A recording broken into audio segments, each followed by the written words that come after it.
So, welcome back to part 3 of characters.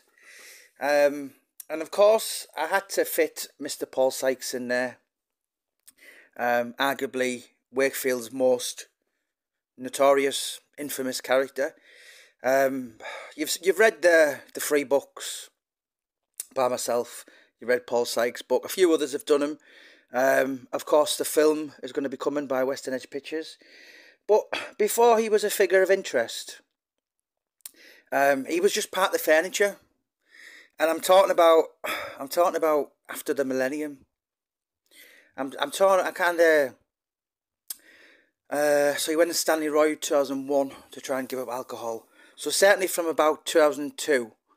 So he died in 2007. Certainly, say for instance from 2003 was as bad as it got for Sykes.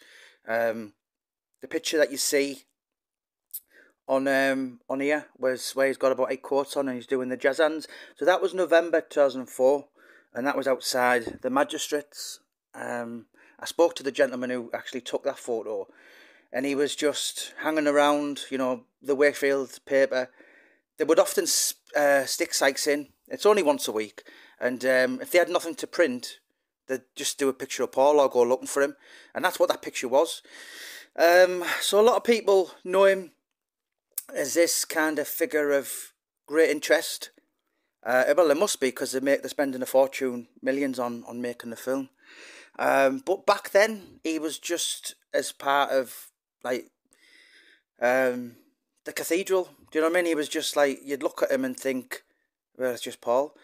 For him, very sadly, YouTube came, that was the back end of 2006 in America. So it didn't take off till about 2007 in Great Britain, which of course was when he died, early 2007. So it kind of come late for him, but I can assure you, if he'd have had, a lot of people have saw the videos of him talking about punching sharks. It's gone viral to the point where it's had millions of views. But to the residents of Wakefield, he was their most annoying pest, if you like.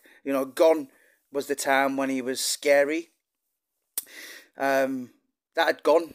He would walk with a hunch, could hardly open any cans of beer. He was that ravaged with diabetes and what's the other thing he had? Where you couldn't even open a can of beer.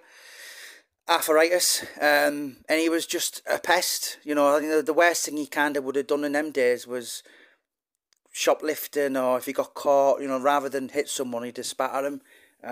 He was just a nasty piece of work.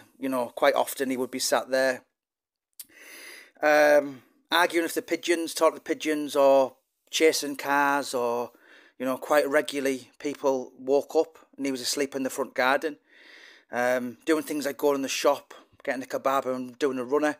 So long gone was that scary kind of character. And it had been replaced by a shell of a man who used to be Paul Sykes.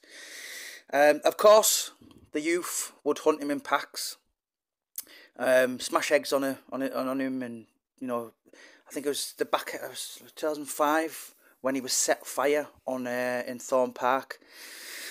A couple who'd known him all their life, Maureen and Roy Burnley, they kind of got him a flat and paid his first week's rent and give him clothes and all that, and then within a couple of weeks he just absolutely wrecked it. He was by that point he was kind of feral. He would just, he was used to living on the streets, and kind of a lot of authorities would try and help him. And the last stint he did in prison was 2005. I'm aware of. The last time he was arrested was 2006. Stabbed a friend of his in the backside. I think I mentioned it in the books. The full details are in there, and that was about 11 months before he died. Drunken incident with kind of two, alcoholics, if you like.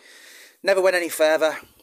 I remember speaking to one guy who kind of said to Paul, 2006, about a year before he died, "What the F are you looking at?" And he just stood there swaying for kind of beer in his hand, and he went, "Oh, the guy," said to him, "What you looking at? Your has-been."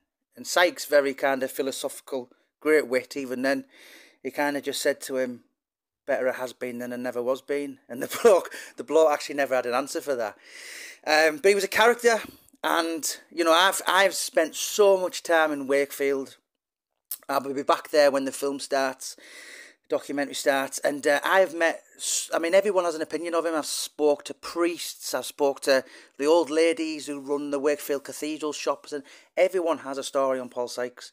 A lot of young kids, you know, even though they didn't actually really know who he was, they all have a story, and that's why he had to be included in this little series of characters. And Paul Sykes was certainly that. He was Wakefield's very own, and I don't think the town will ever see a figure like him ever again, certainly in our lifetime. So Paul Sykes, Wakefield, let us know your thoughts, let us know your comments below, and yeah, he was definitely a one-off.